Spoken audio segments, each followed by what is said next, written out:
We have been meeting the women of the Bible, and this week's women, their lives prove to us that when faith rises, miracles happen. These 7 women remind us that service, worship, and trust in God lead to legacy that still speaks today. Welcome to Step Out in Faith and our Women in the Bible series. I am Nancy, and if you've been following the daily shorts, this week we're going to give a recap and go a little bit deeper in each of the 7 women you have met. And if not, be sure to check them out in the playlist. So while you're at it, hit subscribe so you don't miss any. Be sure to stay to the end and see how their own stories connect to your walk of faith. Our first woman this week was Miriam the prophetess. She grabbed her tambourine and she led the Israelite women in worship after the Red Sea crossing. And it says in Exodus, Miriam the prophet took a tambourine and led all the women, and Miriam sang this song. Sing to the Lord, for he has triumphed gloriously. He's hurled both horse and rider into the sea. Our story shows us that worship can be one of the most powerful weapons. The widow of Zarephath, with only one meal left, she trusted God's promises through Elijah. Vision. In 1 Kings, the Lord said to Elijah, "Go and live in the village of Zarephath. I have instructed a widow there to feed you."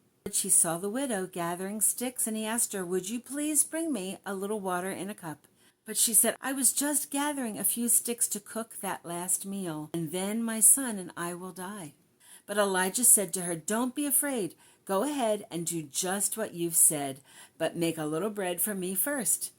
Then use what's left to prepare a meal for yourself and your son. There will always be flour and olive oil left in your containers." Her faithfulness opened the door to God's provision. Phoebe, she was a trusted servant leader. She delivered Paul's letter to the Romans, one of the most important letters ever written. Romans 16:1 and 2. I commend to you our sister Phoebe. Welcome her in the Lord as one who is worthy of honor among God's people, for she has been helpful to many and especially to me. Serving well can impact eternity. Tabitha, then called Dorcas, was known for her generosity and her kindness. In Acts 9 it says, "There was a believer in Joppa named Tabitha. About this time she became ill and died. She was a well-loved woman, and they sent for Peter. Peter, you must come as soon as possible." So Peter returned to them, and as soon as he arrived, they took him upstairs. He said, "Get up, Tabitha." She opened her eyes, and when she saw Peter, she sat up. He gave her his hand and helped her up. Then he called in the widows and believers, and he presented her to them alive. A life of kindness leaves a lasting legacy. Jochebed. She had a baby, and this was the time when Pharaoh said all boys killed. No boys will rise into this land because it was a threat. So Jochebed takes her 3-month-old baby and puts it in the river in a basket. Her daughter is nearby, and she's watching him. And Pharaoh's daughter comes down to the river and sees this baby and is really quite taken by him and wants this baby. But she wasn't sure what to do here. It's his Israelite baby, and the sister said, "Well, would you like me to find someone to nurse him and raise him?" So she got smart and went and got Jochebed, the mama. And the mama was then brought into the court and to raise the baby and paid to raise the baby. She gave up her child, and God returned her child to her.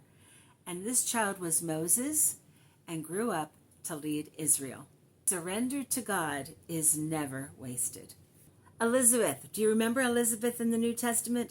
Elizabeth was a barren woman. She was quite old, and she was not able to have a child. And an angel came to her and said, "You are going to have a baby, and your baby's name is going to be John." Elizabeth was Mary's cousin, and they had their babies together. That would be John the Baptist and Jesus. And they celebrated God's promise even before it was even seen. Joy grows when we recognize God's work early.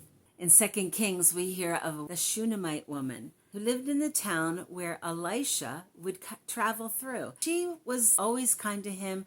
They provided a room for him. They would feed him. And Elisha was very, very grateful and wanted to do something for them. And he said, this time next year when I come, you will have a son. This was a promise that came true. And the story goes on. The son died, and Elisha restored that child's life. You see, making room for God makes room for miracles. These women remind us that faith comes in many forms. In worship, in surrender, in generosity, and in joy. Which women in her story spoke to you the most this week? Comment below and join me next week to hear about our next 7 women.